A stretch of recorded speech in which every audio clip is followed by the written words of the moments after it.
महादेव बच्चों, आज के वीडियो में हम केवल बात करेंगे कि कूलम्ब्स लॉ पर जो क्वेश्चन बनते हैं, जो न्यूमेरिकल बनते हैं, उनको कैसे सॉल्व करेंगे। जैसा मैंने इसके पहले के वीडियो में बताया था कि प्योर कूलम्ब्स लॉ पर अगर फील्ड का कंसेप्ट न लें तो क्वेश्चनों की संख्या बहुत ज़्यादा नहीं होती है, टाइप्स ऑफ क्वेश्चन बहुत ज़्यादा नहीं बनते हैं। तो इस हिसाब से उसकी एक लिमिट है। फिर भी हमने कोशिश किया है कि ओनली कूलम्ब्स लॉ पर बिना इलेक्ट्रिक फील्ड का कंसेप्ट लिए जो maximum possible types of question बनते हैं उनको लिया जाए। तो चलो पहला क्वेश्चन लेते हैं। तो देखो बेटा, पहला क्वेश्चन ऐसे आता है कि मान लो ये 2 पॉइंट चार्जेज हैं Q1 और Q2, इनके बीच का गैप R है, सेपरेशन R है। ये आपस में जो फोर्स लगाएंगे उसका मैग्नीट्यूड होगा 1/4πε0। अगर ये हवा में रखे हैं तो ε0 Q1 Q2 बाई R², ये इनके बीच फोर्स लगेगा। अक्सर वो पूछता है कि number 1, draw a graph between F and R। Force और पोजीशन, जो दूरी है उनके बीच की का ग्राफ खींचना है। फिर वो पूछता है कि draw a graph for F and 1/r²। तो एक ग्राफ F और R के बीच खींचना है, एक ग्राफ F और 1/r² के बीच खींचना है। तो ऐसे कई क्वेश्चन पूछ चुका है नीट वगैरह में भी या आईटी में भी कि इनके ग्राफ का रिलेशन क्या होगा, इनका ग्राफ कैसा बनेगा। तो चलो हम पहले बात करेंगे कि हमें F और R के बीच में ग्राफ खींचना है, फोर्स और बीच के सेपरेशन के ग्राफ खींचना है। तो देखो तरीका क्या है कि मैंने बताया था शुरू के वीडियो में, जब मैं ग्राफ बता रहा था, आप पीछे जाओगे आपको मिल जाएगा कि ग्राफ बनाने के लिए ग्राफ के स्लोप का नेचर जानना जरूरी है। और स्लोप कुछ नहीं है, जब हम ग्राफ खींचेंगे तो यहाँ R होगा, यहाँ F होगा। F को R से डिफ्रेंशिएट करेंगे, मीन्स जो यहाँ पर फिजिकल क्वांटिटी है उसको इस क्वांटिटी से डिवाइड करेंगे तो स्लोप कहलाता है। उसका नेचर ही बताएगा कि ग्राफ कैसा होगा। तो हम एक काम करें यहाँ पर कि हम dF/dr लिखें, dF/dr लिखें। यानी कि हम मान लें कि इस पूरे एक्सप्रेशन में R वेरिएबल है तो केवल F चेंज होगा। ये बाकी क्या है? कांस्टेंट है। तो अगर बाकी कांस्टेंट हैं, इन्हें एक नाम दे दे K, तो ये पूरा फार्मूला सिंपल होकर चलाएगा F = K/r²। तो ये पूरी चीज हो गई F = K/r²। अब देखो करना क्या है कि हम dF/dr करेंगे, dF/dr करेंगे। तो देखो बेटा, मैं यहाँ तो कर दे रहा हूँ, लेकिन इन शॉर्ट आपकी प्रैक्टिस होनी चाहिए। तो हमने लिखा d/dr, K को बाहर ले लिया, ये कांस्टेंट है इसलिए इसका कोई डिफ्रेंशिएशन नहीं होगा, तो r⁻² ऊपर चला आया। इसको डिफ्रेंशिएट किया तो पावर -2 यहाँ चले जाएगी, एक पावर कम हो जाएगा, ऐसे हो जाएगा, ये नीचे चला जाएगा तो -2K/r³ हो जाएगा। तो फोर्स और डिस्टेंस के बीच का जो स्लोप है, जिसे मैं dF/dr कह रहा हूँ, वो कैसा है? ऐसा है जो मैंने लिखा है। अब जरा ध्यान दो किस तरह के ग्राफ बनेंगे। तो ग्राफ को लेकर मैंने कई फिगर बनाए थे काफी पुराने वीडियो में, आप चाहो तो उसको देख सकते हो। तो कुल मिलाकर अगर ग्राफ ऐसा हो तो स्लोप 0 होता है, ग्राफ ऐसा हो तो स्लोप कांस्टेंट होता है, ग्राफ ऐसा हो तो स्लोप पॉजिटिव इंक्रीजिंग होता है, ग्राफ ऐसा हो तो स्लोप पॉजिटिव डिक्रीजिंग होता है, ग्राफ ऐसा हो तो स्लोप निगेटिव डिक्रीजिंग होता है, और ग्राफ ऐसा हो तो स्लोप निगेटिव और इंक्रीजिंग होता है। तो यहाँ स्लोप 0 है, यहाँ स्लोप कांस्टेंट है, यहाँ स्लोप पॉजिटिव और इंक्रीजिंग है, यहाँ स्लोप पॉजिटिव और डिक्रीजिंग है, वहाँ स्लोप नेगेटिव डिक्रीजिंग है। ये 5 ग्राफ मैंने कई बार रिपीट किए हैं, इनको पीछे के वीडियो में देखो, आपको मिल जाएगा। तो इस हिसाब से ग्राफ से हम ग्राफ के नेचर के हिसाब से हम इनमें से कोई ना कोई ज्योमेट्री ड्रॉ करेंगे। तो केयरफुली देखो, अगर यहां देखा जाए तो k कांस्टेंट है, तो यहां पर स्लोप नेगेटिव है। अब जैसे से r बढ़ेगा, जैसे से r की वैल्यू बढ़ेगी, यानी कि चार्जेस के बीच का गैप बढ़ेगा, ये बढ़ेगा, तो ये बढ़ेगा मीन्स स्लोप डिक्रीज करेगा। तो यहाँ पर स्लोप नेगेटिव और डिक्रीजिंग है। तो जो स्लोप नेगेटिव और डिक्रीजिंग होगा, नेगेटिव और r बढ़ेगा तो ये पूरी चीज घटेगी। तो जो स्लोप नेगेटिव और डिक्रीजिंग होगा तो ग्राफ कैसा होगा हमने जस्ट अभी बताया है। तो इस एक्सिस पर हम f लेंगे, इस एक्सिस पर r लेंगे, तो ग्राफ कुछ ऐसा होगा जिसका स्लोप नेगेटिव और डिक्रीजिंग है। अब यहां ध्यान दो, f को हमने लिखा था k/r²। अब r की शुरुआती वैल्यू लेंगे 0, तो जब r 0 लेंगे तो f इन्फिनाइट होगा। यही वजह कि जब हम 0 के पास आएंगे तो ये जो ग्राफ है इसको कहीं इन्फिनिटी पर टच करेगा, और जब हम r को 0 लेंगे तो f क्या हो जाएगा, r को इन्फिनाइट लेंगे, r को इन्फिनिटी लेंगे तो f लगभग 0 हो जाएगा। लेकिन ये चीज़ कहाँ होगी, फिर इन्फिनिटी पर होगी, इसलिए ग्राफ इसको यहाँ नहीं टच करेगा, आगे जाकर इन्फिनिटी पर टच करेगा। तो f और r के बीच ग्राफ हो गया ऐसे। नंबर 2, अगर हम बात करें कि हमें ग्राफ ड्रा करना है f और 1/r² के बीच में, तो फिर हम इसी फार्मूले को लिखेंगे जो हमने लिखा था, मीन्स f बराबर 1/4πε0 q1 q2/r²। हमें ग्राफ ड्रा करना है f और 1/r² के बीच में। तो पूरे को अगर मैं दोबारा लिखूं तो लिखूंगा q1 q2 4πε0 इंटू 1/r²।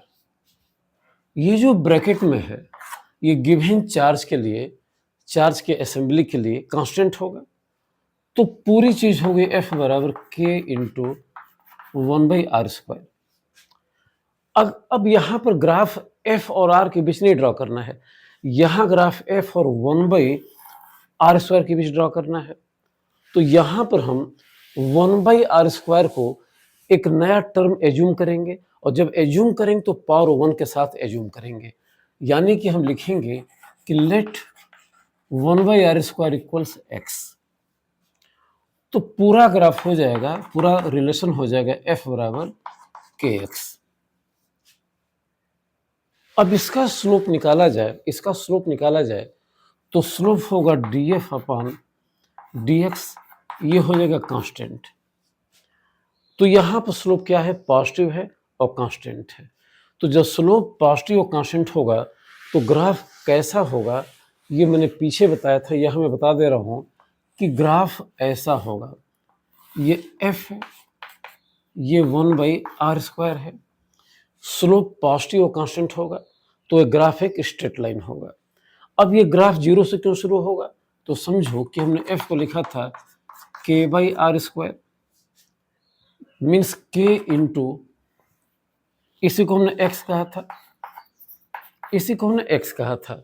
तो देखो f हो गया, f हो गया, f हो गया k इंटू x। तो जब x 0 होगा, x 0 होगा तो f 0 होगा। यही वजह कि ग्राफ 0 0 से जाएगा। तो ग्राफ 0 0 से जाएगा, अगर हमने x को 0 माना तो f 0 हो गया, और ग्राफ एक स्ट्रेट लाइन होगा क्योंकि स्लोप यानी कि df/d1/r² क्या है, k यानी कि कांस्टेंट है। तो ऐसे क्वेश्चन आते हैं। ओके, ये पहला क्वेश्चन हो गया जो आपको जानना चाहिए। क्वेश्चन नंबर 2, क्वेश्चन नंबर 2 ये है, मैं शॉर्ट में लिख दे रहा हूं। Question number 2, 2 point charges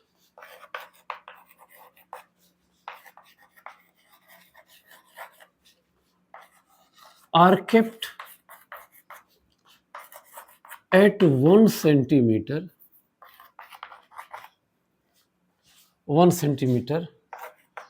in air. 2 point charges are kept at 1 centimeter in air. What will be what will be minimum electrostatic force, what will be minimum electrostatic force between the charges,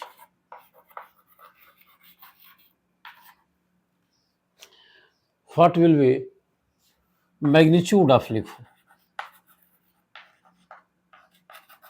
देखो ये जरूरी नहीं है, मैं simply समझा दे रहा हूँ question को। कह रहा है कि दो चार्जेज हैं Q1 Q2, इनके बीच की दूरी 1 सेंटीमीटर है और ये हवा में रखे हैं। इनके बीच जो मिनिमम इलेक्ट्रोस्टैटिक फोर्स लगेगा उसका मैग्नीट्यूड क्या होगा, यही क्वेश्चन है। सिंपल सा मैं मिटा दे रहा हूँ, बहुत ज़्यादा रीराइट करने की जरूरत नहीं है, फिगर से हम भी सारा काम कर सकते हैं। तो मैं दोबारा यहाँ ड्रॉ कर रहा हूँ। ये 2 पॉइंट चार्जेज हैं, इनकी वैल्यू नहीं दिया गया है, इनके बीच की दूरी 1 सेंटीमीटर है। अब ये पूछा जा रहा है कि इनके बीच जो ये हवा में रखे हैं, इनके बीच जो इलेक्ट्रोस्टैटिक फोर्स एक्ट करेगा उस फोर्स की मिनिमम वैल्यू क्या होगी, मिनिमम वैल्यू क्या होगी। तो हम एक काम करें, पहले इनके बीच लगने वाले फोर्स का फार्मूला कूलम्ब्स लॉ से निकालें। तो जो फोर्स लगेगा उसकी वैल्यू हो जाएगी हवा में 1/4πε0 Q1 Q2 बाई 1 इंटू 10⁻²। इसको हमने मीटर में बदल दिया, ये 1 सेंटीमीटर था, यहाँ SI यूनिट रखा तो मीटर में बदल दिया, तो इतने का स्क्वायर। इसकी वैल्यू होती है 9 10⁻9, तो F हो जाएगा 9 10⁻9 10⁻⁻4, ये -4 हो जाएगा, इंटू Q1 Q2। थोड़ा और सिंपल करें, तो जब थोड़ा और सिंपल करेंगे तो ये चीज़ हो जाएगी F बराबर, देखो दिस इज 10⁻9 10⁻4, तो 9 इंटू 10⁻13 9 10⁻13 Q1 Q2। तो दो चार्जेस जो नहीं दिए गए हैं, क्वेश्चन में चार्ज नहीं दिया गया है, तो दो चार्जेस जो नहीं दिए गए हैं उनके बीच लगने वाला इलेक्ट्रोस्टैटिक फोर्स जबकि वो हवा में 1 सेंटीमीटर पर रखे हैं, उसका एक्सप्रेशन इतना ही होगा। अब हमें ये बताना है कि इस फोर्स की मिनिमम वैल्यू क्या होगी। तो ये फोर्स केवल चार्ज के प्रोडक्ट पर डिपेंड करेगा, Q1 Q2 पर डिपेंड करेगा। तो जब हम इनकी मिनिमम वैल्यू लेंगे तो ये वैल्यू मिनिमम होगी। अब देखो ये थोड़ा ज्ञान के बेस पर होगा, फैक्ट के बेस पर होगा कि हमें जानना चाहिए कि चार्ज की मिनिमम वैल्यू क्या होती है। तो चार्ज की जो मिनिमम वैल्यू होती है वो होती है 1.6 10⁻⁻19 कूलम। ये एक इलेक्ट्रॉन के चार्ज के बराबर वैल्यू होती है, ये एक प्रोटॉन के चार्ज के बराबर वैल्यू होती है। तो F को मिनिमाइज करने के लिए Q1 Q2 दोनों को मिनिमाइज होना चाहिए, और इनकी मिनिमम वैल्यू क्वांटाइजेशन थ्योरी से हम जानते हैं कि इससे छोटा चार्ज नेचर में एग्जिस्ट नहीं करता है। ये सबसे छोटा चार्ज है, ये इलेक्ट्रॉन का चार्ज है, या न्यूमेरिकली ये प्रोटॉन के भी चार्ज के बराबर है।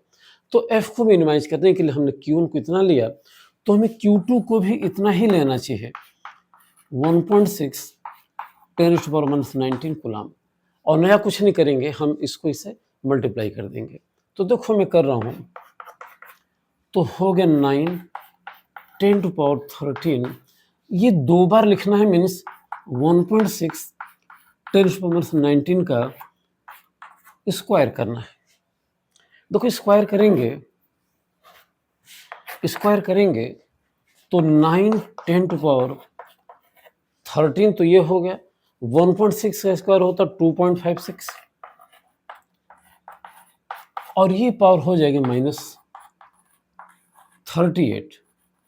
-38। इसे अगर और सिंपल किया जाए तो देखो 2.56 को हम 9 से मल्टीप्लाई कर रहे हैं तो लगभग ये चला आएगा मैं कर दे रहा हूं, 9 6 54 को 4 हासिल 5 9 5 45 5 50 0 हासिल 5, 2 2 18 5 23 और 23 इंटू 10⁻⁴। अब देखो ये 13 है, ये माइनस माइनस ये 13 है, माइनस 38 है, तो ये हो जाएगा -25। थोड़ा सा इसे और सिंपल करें तो हो जाएगा 2.304 10⁻⁻24 न्यूटन, या रफली लिख दें तो 2.3 10⁻⁻24 न्यूटन। तो कुल मिलाकर अगर दो चार्जेस जो नहीं दिए गए हैं लेकिन जिनके बीच का सेपरेशन गिवन है, फिक्स है, 1 सेंटीमीटर है, एयर में रखे हैं, तो उन पर जो मिनिमम इलेक्ट्रोस्टैटिक फोर्स लगेगा उसका जो मैग्नीट्यूड हो जाएगा वो रफली 2.3 10⁻⁻24 न्यूटन हो जाएगा। तो ये जो रिजल्ट है हमने दिया आपको। तो ऐसे क्वेश्चन भी आते हैं, आ चुके हैं। उससे फर्क क्या होता है कि जिस डिस्टेंस को हमने 1 सेंटीमीटर कहा उसे वो 1 मीटर कह सकते हैं, 10 मीटर कह सकते हैं, मीन्स डिस्टेंस बदल कर फिक्स हो जाएगी। तो फोर्स को मिनिमाइज करने के लिए अब एक ही रास्ता है कि चार्ज को मिनिमाइज करें, और चार्ज को मिनिमाइज करने का एक ही रास्ता है कि वो चार्ज मिनिमम होगा, मीन्स इलेक्ट्रॉन का चार्ज होगा या प्रोटॉन का चार्ज होगा। तो यहाँ पर Q1 Q2 सेम होंगे और इस हिसाब से मिनिमम फोर्स हम फाइंड आउट कर लेंगे। ओके बेटा, ये दो क्वेश्चन हमने आपको बताए। अब देखो जो अगला क्वेश्चन हमें लेना है वो ये है, थोड़ा सा लेंदी है लेकिन जरा बात को ध्यान से समझो। मैं उसे लिख नहीं रहा हूं, लेकिन ऐसा क्वेश्चन आईटी में कई बार आ चुका है। अभी जस्ट पीछे साल आया है, उसमें वैल्यू बस दे दिया गया था, यहाँ मैं सिंबल से काम चला रहा हूँ। नीट में कई बार पूछ चुका है। तो देखो क्वेश्चन क्या है, ये कोई नेल है, ये कोई कील है, इससे दो इक्वल लंबाई के, इक्वल लेंथ, मान लो L है, L है, के थ्रेड हैं, लटके हुए हैं, और यहां से दो बॉल्स, दो गेंदें, ये मेटल की होना जरूरी नहीं है, ये बॉल्स हैं, ये आइडेंटिकल हैं, यानी कि इनका शेप साइज क्या है, सेम है, इनके मासेज भी सेम है। तो दो बॉल्स जिनके मासेज सेम है मान लो, और जो एकदम आइडेंटिकल हैं, जिनका शेप साइज सेम है, और जिन पर चार्जेज भी सेम है, जिन पर चार्जेज भी सेम है, तो मान लो कि दोनों पर चार्ज क्यू है, क्यू है, ये चार्जेस सेम हैं, ये हवा में ऐसे रखे गए हैं। तो डायग्राम क्यों ऐसे बनाया, जब चार्जेस सेम होंगे, मास तो है ही है, तो इनमें इलेक्ट्रोस्टैटिक रिपल्शन पाया जाएगा। इस रिपल्शन की वजह से वो यहाँ नहीं रहेंगे, थोड़ा दूर चले जाएंगे, तो इस दूरी पर ये आ गए हैं। ये डिस्टेंस नहीं पता है, चलो मान लो ये डिस्टेंस r है, ये r डिस्टेंस पर है। अब ये कह रहा है ओके, इक्विलिब्रियम में, ये इक्विलिब्रियम हो गया, यानी कि जितने थे उतने थे। इक्विलिब्रियम में ये वर्टिकल से जो एंगल बनाएंगे, ठीक है, मान लो एंगल है 2 थीटा, उन्होंने कहा कि इक्विलिब्रियम में ये वर्टिकल से एंगल बनाते हैं 2 थीटा। अच्छा, अब आओ, इनकी डेंसिटी दे दिया गया है, एक मिनट बाय दृष्टि, एक इक्विलिब्रियम दे इतना,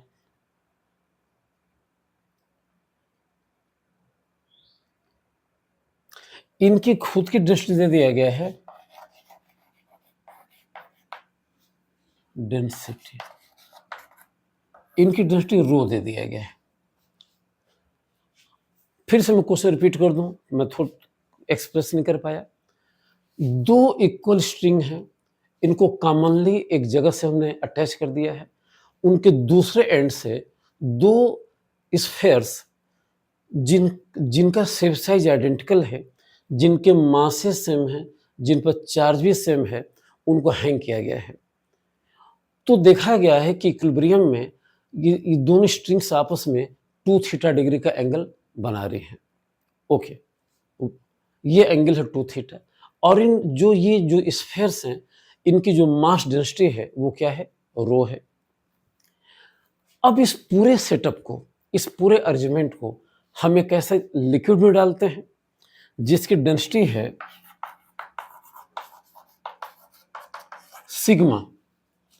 इस पूरे ग्रुप सेटअप को जब हम किसी लिक्विड में डाल देंगे तो उसकी डेंसिटी कितनी है, सिग्मा। लेकिन कह रहा है कि इस प्रोसेस में ये जो एंगल है 2 थीटा, ये डज नॉट चेंज, ये बदलता नहीं है। मीन्स इनको लिक्विड में डालने के बाद भी ये एंगल चेंज नहीं होता है। तो हमें बताना है कि इस लिक्विड का डाई इलेक्ट्रिक कांस्टेंट का क्या होगा।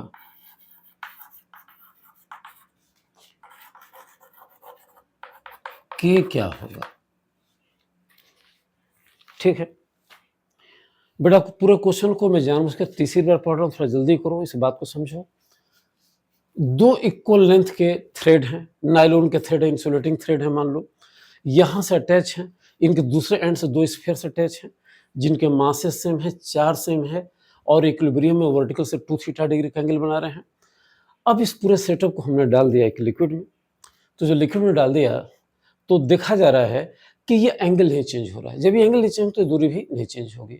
ये एंगल नहीं चेंज हो रहा है मीन्स ये डिस्टेंस नहीं चेंज हो रही है। तो हमें बताना है कि उस लिक्विड का डाइलेक्ट्रिक कांस्टेंट क्या होगा। शर्त ये दे दिया गया है कि सॉलिड की इन गोलों की डेंसिटी क्या है, स्फेयर के डेंसिटी रो है, और जिस लिक्विड में डाल रहे हैं उसकी डेंसिटी सिग्मा है। तो इस क्वेश्चन को कैसे करेंगे हमें यही जानना है। तो देखो बड़ा सिंपल है, मैं दोबारा फिगर को बना रहा हूं और समझो।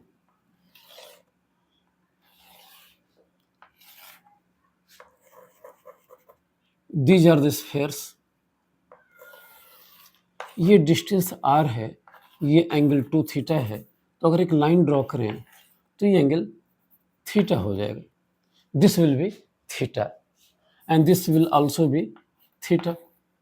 अब हम एक काम करेंगे, अभी एयर में ही, हवा में ही, यानी कि इन एयर, हम इक्विलिब्रियम में किसी एक स्फीयर पर, मान लो इस स्फीयर पर, हम फोर्सेस देखते हैं। तो देखो बेटा, एक फोर्स तो हो जाएगा, इस लाइन को अगर हमने आगे ड्रॉ कर दिया, एक फोर्स तो हो जाएगा mg जो अर्थ लगाएगी, दूसरा फोर्स हो जाएगा टेंशन जो स्ट्रिंग लगाएगी, और तीसरा इलेक्ट्रोस्टैटिक फोर्स हो जाएगा जो ये इसके ऊपर लगाएगा, ये इसके ऊपर लगाएगा।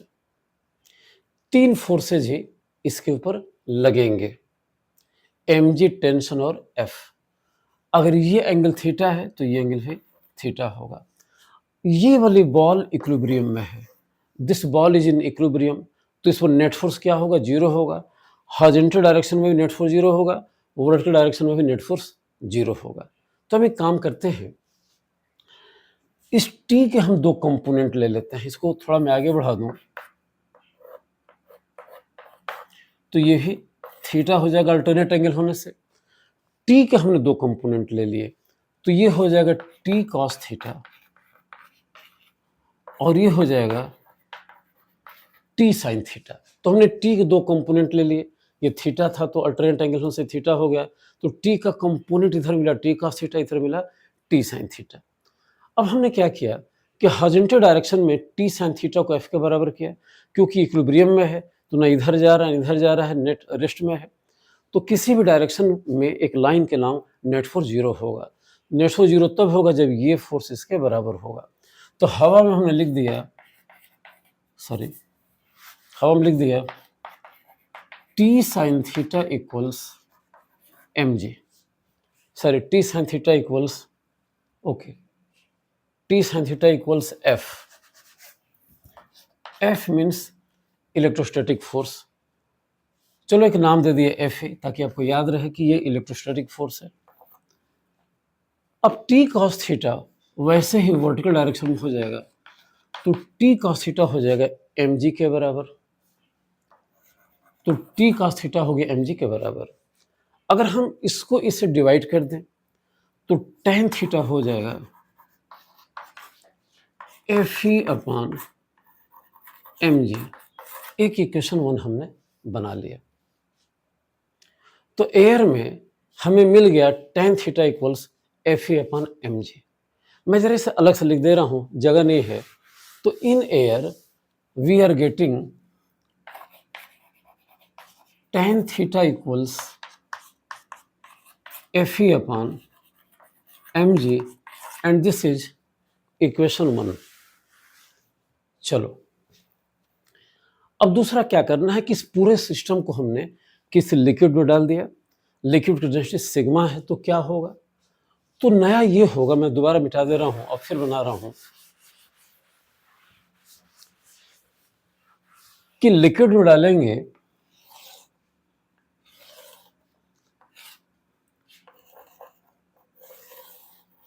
तो चूंकि ये एंगल चेंज नहीं हो रहा है, ये एंगल 2 थीटा है या ये एंगल थीटा है, तो इनके बीच का सेपरेशन भी चेंज नहीं होगा। अब लेकिन चूंकि लिक्विड एक अलग से फोर्स ऊपर लगाएगा, जिसको हमने अब थ्रस्ट फोर्स से बाउंड फोर्स कहा है, जिसको आपने पीछे पढ़ा होगा, आगे भी मैं अपने वीडियो में इन फ्यूचर डिस्कस करूंगा। तो कुल मिलाकर इस पर जो नए नए फोर्सें लगे, एक फिर लगा mg जो अर्थ लगाया। अब ये वाला चार्ज इसके ऊपर इलेक्ट्रोस्टैटिक फोर्स लगाएगा, चूंकि मीडियम चेंज हो गया तो ये फोर्स भी चेंज हो जाएगा। तो चलो हो जाएगा एफ डैश ए। इस फोर्स का नाम दे दिया है एफ डैश ए। पहले फोर्स था एफ डैश, अब नाम हो गया एफ डैश ए।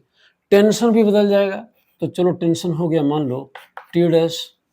और एक अब थ्रस्ट फोर्स है बाउंड फोर्स, जिसको मैं लिख रहा हूँ, ये लिक्विड लगाएगा ऊपर की तरफ, जिसको मैं लिख दिया एफ यू।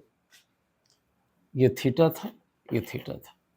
तो फिर से देखो, इस स्फेयर के ऊपर जो जो फोर्स एक्ट कर रहे हैं, इस स्फेयर ने इसके ऊपर इलेक्ट्रोस्टैटिक फोर्स लगाया, लेकिन पुराना फोर्स नहीं रहेगा, मीडियम चेंज हो गया, इसका नाम हो गया फिर डैश। अर्थ वही फोर्स mg लगाएगी। स्ट्रिंग का टेंशन भी चेंज हो जाएगा, वो टी डैश हो गया। और ये जो लिक्विड है ऊपर एक और फोर्स लगाएगा, जिसको मैंने थ्रस्ट फोर्स कहा या बाउंड फोर्स कहा। फिर ये स्फेयर रेस्ट में है, ये एंगल फिर थीटा है। तो वैसे ही अगर हम बैलेंस करेंगे तो फिर हम टी डैश के 2 कंपोनेंट लेंगे। टी डैश का कंपोनेंट इधर मिल जाएगा T dash cos theta. Component कैसे लेते हैं ये हमने वेक्टर के वीडियो में बताया है, जो लोग बिगिनर्स हैं वो पीछे जाकर देख सकते हैं। तो टी डैश कॉस थीटा हो गया और इधर हो जाएगा टी डैश साइन थीटा। तो इन लिक्विड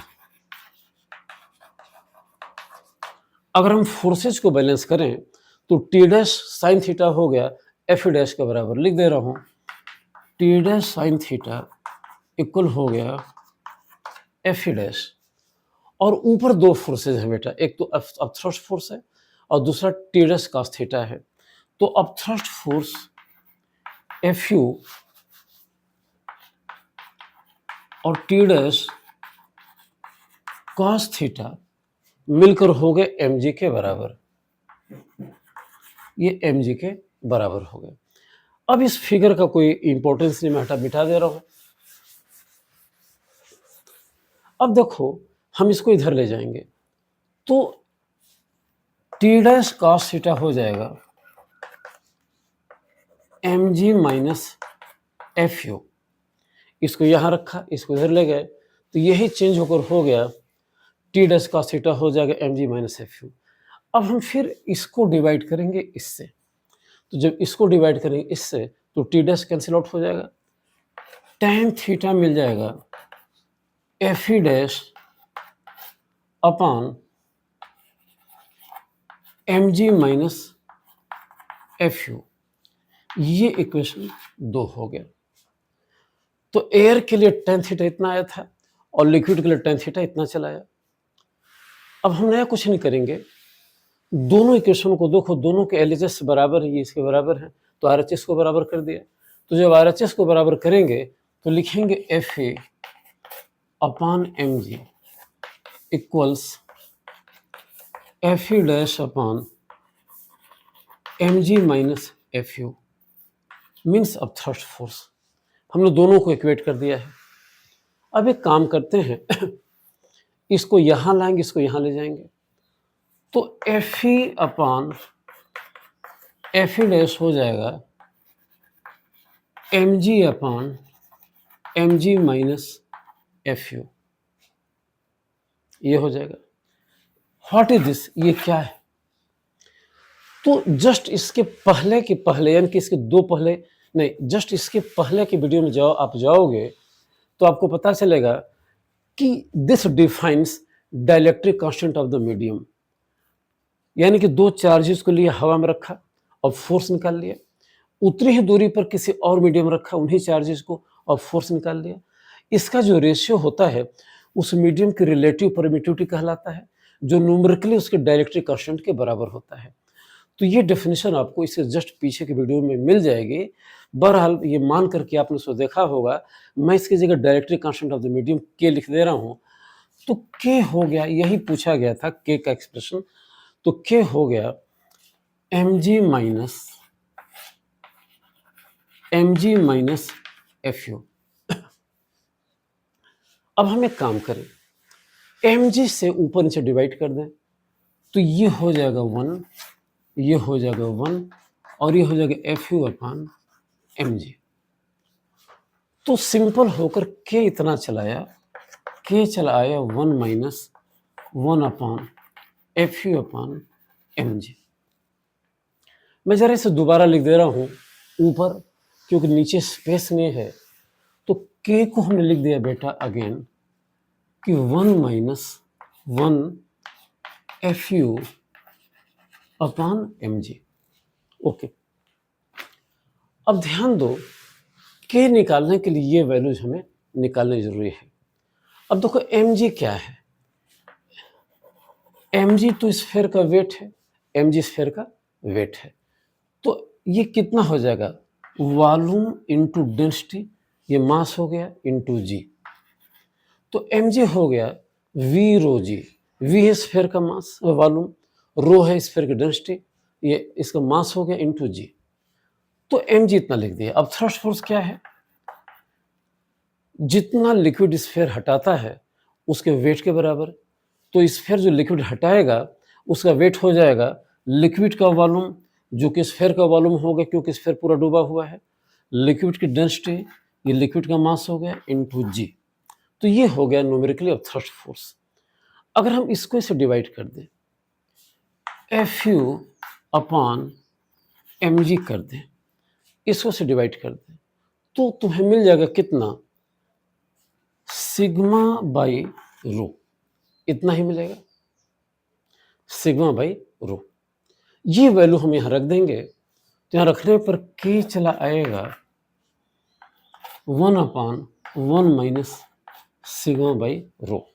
थोड़ा और छोटा कर दें, ये यहां आ गए ऊपर चला जाएगा, तो हो जाएगा sigma upon sigma minus rho. तो एक फार्मूला मिल गया के लिए, एक पार्टिकुलर केस में sigma upon sigma minus rho. अगर मैं इसे मिटा दूं तो लास्टली मैं लिख रहा हूं के equals rho minus sigma finally. तो याद रखो, ये सॉलिड की डेंसिटी है और ये लिक्विड की डेंसिटी है। एक खास केस में, खास केस क्या था कि चार्जेस के बीच का गैप या एंगल चेंज नहीं हो रहा है। जब उनको उस लिक्विड में डाला तो उस केस में उस लिक्विड के डाइलेक्ट्रिक कांस्टेंट या रिलेटिव परमिटिविटी का फार्मूला चलाया sigma minus rho minus sigma. ये सॉलिड की डेंसिटी है, स्फीयर की डेंसिटी है, और ये लिक्विड की डेंसिटी जिसमें से वो डाला गया है। तो इस पर तमाम क्वेश्चन आते हैं और आपको जानने चाहिए। ओके बेटा, आज के लिए मैं लास्ट क्वेश्चन लेने जा रहा हूं, जरा उस क्वेश्चन को ध्यान से देखो कि क्वेश्चन क्या है। क्वेश्चन ये है कि मान लो दो चार्जेज हैं, they are kept in air at R naught separation. जरा प्रश्न को ध्यान से देखना, ये इंपॉर्टेंट है। ऐसे क्वेश्चन स्पेशली आईटी में तो जरूर आते हैं। ये दो चार्जेज हैं Q1 Q2, हवा में इनके बीच का सेपरेशन आर नॉट है। and they exert a force of F in air. ये हवा में F फोर्स लगाते हैं. अब इनके बीच में एक डाइलेक्ट्रिक डाइलेक्ट्रिक शीट डाल दी गई. इस शीट की जो थिकनेस है वो जस्ट इसकी हाफ है, यानी कि कम है. और कितनी है? R0/2 है. इनके बीच की दूरी R0 है और डाइलेक्ट्रिक की जो थिकनेस है R0/2 है. डाइलेक्ट्रिक का जो डाइलेक्ट्रिक कांस्टेंट है K बराबर 4 है. तो उन्होंने पूछा है what will be new force between the charges.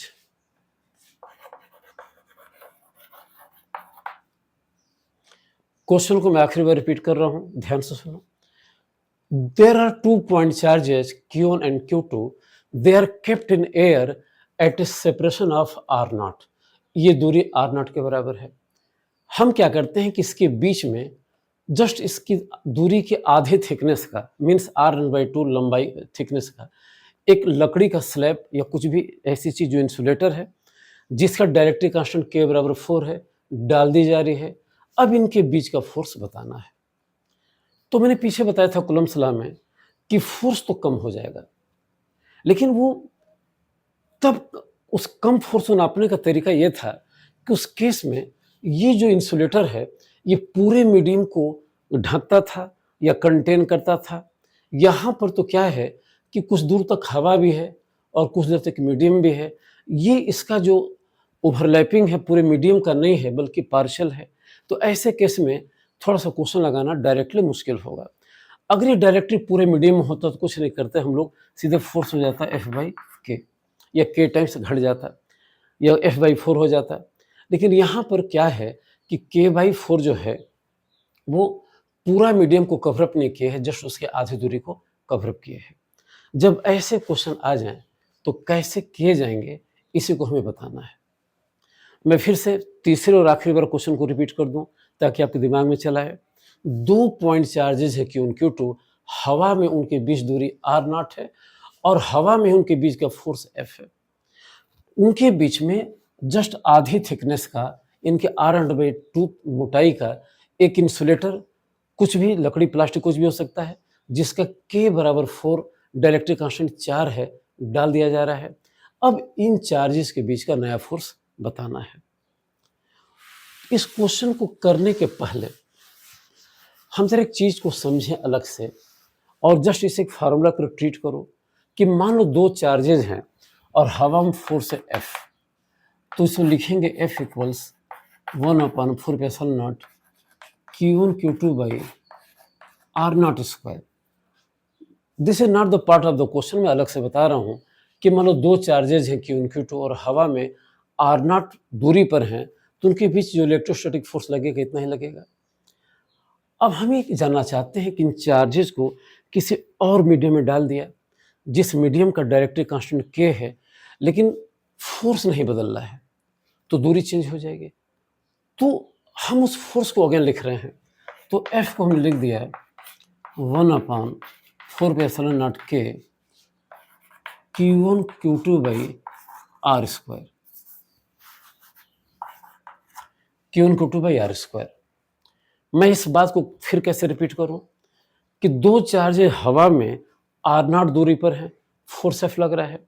उन्हीं चार्जेज को किसी मीडियम में जिसका डाइलेक्ट्रिक कांस्टेंट K है जानबूझकर एक डिफरेंट डिस्टेंस R पर रखा जाता है जिससे कि फोर्स वही रहे, फोर्स सेम हो. तो हमने लिख दिया कि फोर्स सेम है, लेकिन एक्सप्रेशन तो ये हो जाएगा. अब हम देखें कि इस R0 और R में संबंध क्या है. तो जब आप इसको इक्वेट करोगे तो ये सारे टर्म कैंसिल आउट हो जाएंगे. सीधे R0 चला आएगा √KR. देख लो, इक्वेट करोगे तो ये इक्वल है, ये कैंसिल हो जाएगा, ये कैंसिल हो जाएगा, सिर्फ ये इसके बराबर हो जाएगा. तो रूट लेंगे तो ये चला आएगा. तो इस रिलेशन को जरा लिख लो. तो रिलेशन को लिख लिया तो R0 हो गया √KR. इस रिलेशन के मायने क्या है? इस रिलेशन का मतलब ये है कि दो चार्जेस अगर हवा में आर नॉट दूरी पर रखे हैं, अगर एयर में आर नॉट दूरी पर रखे हैं, तो अगर वो किसी मीडियम में इस डिस्टेंस पर रखे जाएं, ठीक है, तो उनके बीच फोर्स क्या होगा? सेम होगा। यानी कि जो डिस्टेंस हवा में आर नॉट है, वो डिस्टेंस उस मीडियम में इक्विवेलेंटली रूट के आर के बराबर कहलाएगी। या आसान से भाषा में कहें कि अगर फोर्सेस को बराबर रखना है तो किसी मीडियम के डिस्टेंस और हवा के डिस्टेंस में ये रिलेशन होगा। यानी कि हवा की डिस्टेंस जो आर नॉट होगी, हवा की डिस्टेंस जो आर नॉट होगी, उस मीडियम के डिस्टेंस के आर के इक्वल होगी। ओके, अब मैं कह नहीं पा रहा, इसको और आखिरी समझो कि दो चार्ज अगर हवा में आर नॉट दूरी पर रखे हैं, तो जाहिर सी बात है कि अब फोर्स फिल एफ कर रहे हैं, अगर उतना ही फोर्स लगाना है तो जो मीडियम की जो दूरी होगी वो थोड़ी बदल जाएगी। वो कितनी हो जाएगी? वो इस फार्मूले से आएगी। इसका यूज कहाँ करेंगे? तो आर नॉट हो गया रूट के आर। अब देखो क्वेश्चन ये था कि ये चार्ज Q1 है, ये चार्ज Q2 है, हवा में दूरी आर नॉट है और फोर्स F है। तो F को आप लिख दिया था 1/4π0 Q1 Q2 by R naught के स्क्वायर। यहाँ पर जिसको मैं R कह रहा हूँ, ये डिस्टेंस है आर नॉट बाई 2 और इसका K कितना है? इसका K है 4। अगर इसको भी इक्विवेलेंटली एयर में हम एज्यूम करते हैं, इस मीडियम को हवा मान लेते, हवा है नहीं, इस मीडियम को हवा मान लेते, या ऐसे मानते कि अगर इस मीडियम को हम एयर मान रहे हैं तो ये डिस्टेंस कितनी हो जाएगी? क्योंकि ये मीडियम अगर डाइलेक्ट्रिक है तो डिस्टेंस तो आर नॉट बाई 2 है। ये डिस्टेंस कितनी है? आर नॉट बाई 2 है और डाइलेक्ट्रिक कांस्टेंट कितना? के बराबर 4 है। इस डाइलेक्ट्रिक कांस्टेंट के मीडियम को अगर हम हवा का इक्विवेलेंट मीडियम एज्यूम करें तो जो डिस्टेंस आर नॉट बाई 2 है उस फार्मूले से चेंज होकर कुछ और हो जाएगी। कितनी हो जाएगी? तो देखो रूट के आर हो जाएगी, रूट के आर हो जाएगी। के 4 है तो रूट 4 और आर जो है ये आर नॉट बाई 2 है। तो देखो अब ये हो जाएगा सीधे आर नॉट, ये 2 हो जाएगा, 2 कट जाएगा, आर नॉट हो जाएगा। तो जो डिस्टेंस डाइलेक्ट्रिक के आर नॉट बाई 2 है, जिसका डाइलेक्ट्रिक कांस्टेंट के बराबर 4 है, इस डिस्टेंस को अगर इक्विवेलेंटली एयर के फॉर्म में एज्यूम किया जाए, इस हिसाब से, इस रिलेशन के हिसाब से, तो यह डिस्टेंस बदल करके या बढ़ करके हो गए आर नॉट। ओके, अब जरा इस बात को समझो कि ये डिस्टेंस पहले से आर नॉट थे, ये और ये मिलकर आर नॉट बाई 2 डिस्टेंस थे। ये पूरी आर थे, इतने आर नॉट बाई 2 थे, तो ये दूरी और ये दूरी मिलकर आर नॉट बाई 2 दूरी थी। ये दूरी और ये दूरी मिलकर आर नॉट बाई 2 थी। इस डिस्टेंस को जब हमने एयर के इक्विवेलेंट डिस्टेंस से बदला तो ये डिस्टेंस आर चली आई। तो जब ये आर नॉट चली आई तो अब इनके बीच की जो हाइपोथेटिकल इक्विवेलेंट डिस्टेंस एयर में मानेंगे वो इतनी हो जाएगी, मीन्स 3/2 आर नॉट हो जाएगी। सारा एम्फेसिस इसी पर है बेटा, बात को ध्यान से समझो। ये डिस्टेंस जो एयर में थी, डाइलेक्ट्रिक में थी आर नॉट बाई 2, इस डिस्टेंस को इक्विवेलेंटली अगर हम एयर में एज्यूम करते तो फार्मूला रूट के आर का इस्तेमाल करते। आर की जगह आर नॉट बाई 2 है, के की जगह 4 है, तो लकड़ी में जो दूरी, इंसुलेटर में जो दूरी आर नॉट बाई 2 है, अगर इसे इक्विवेलेंटली एयर में एज्यूम किया जाता है, इनकी इस मीडियम को भी हवा मान लिया जाता, तो ये दूरी आर के बराबर हो जाती। तब इनके बीच जो इफेक्टिव डिस्टेंस होती वो थोड़ी चेंज हो जाती। कितनी हो जाती? पहले ये पूरा आर था, ये आर नॉट बाई 2 था, अब ये और ये मिलकर आर नॉट बाई 2 है और ये अकेले आर नॉट है, तो अब इनके बीच दूरी R plus R naught by 2 यानी कि 3/2 आर नॉट हो जाएगी। अब और मीडियम क्या हो गया? एक ही हो गया, हवा हो गया। हाइपोथेटिकली या सिंगल मीडियम एयर हो गया। अब बड़े आराम से इनके बीच का नया फोर्स निकाल सकते हैं, ये मानते हुए कि अब इनके बीच की in air distance 3/2 R naught हो गई। तो नया फोर्स हो जाएगा नया फोर्स हो जाएगा एफ डैश बराबर 1/4πε0। के नहीं रखेंगे तो हवा मान लिया, Q1 Q2 और इसके प्लेस पर 3/2 R0 का स्क्वायर। ये हो जाएगा 4/9, 4 ऊपर 9 नीचे 1/4πε0 Q1 Q2 by R0 square. लेकिन ये तो F के बराबर है, ये तो F के बराबर है, तो F डैश हो जाएगा 4/9F। ओके, तो अब इनके बीच का जो फोर्स होगा कम तो हो जाएगा, और कम होकर पहले F था, अब हो गया 4/9F। तो बात समझ में आ रही है। पूरा मीडियम प्योर अगर डाइलेक्ट्रिक होता तो फोर्स F/4 हो जाता, काफ़ी घट जाता, लेकिन घटा तो अभी भी है, लेकिन कुछ कम घटा, और कितना हो गया 4/9F। तो ऐसे क्वेश्चन आते हैं। ये फार्मूला आप अपने दिमाग में हमेशा रखो कि डाइलेक्ट्रिक की दूरी R, एयर की दूरी इतनी हो जाएगी। इसको एयर मान लेंगे, जब ये वैल्यू रख देंगे और पूरे एयर की टोटल डिस्टेंस निकाल कर नया फोर्स निकाल लेंगे, तो इस हिसाब से चलाया।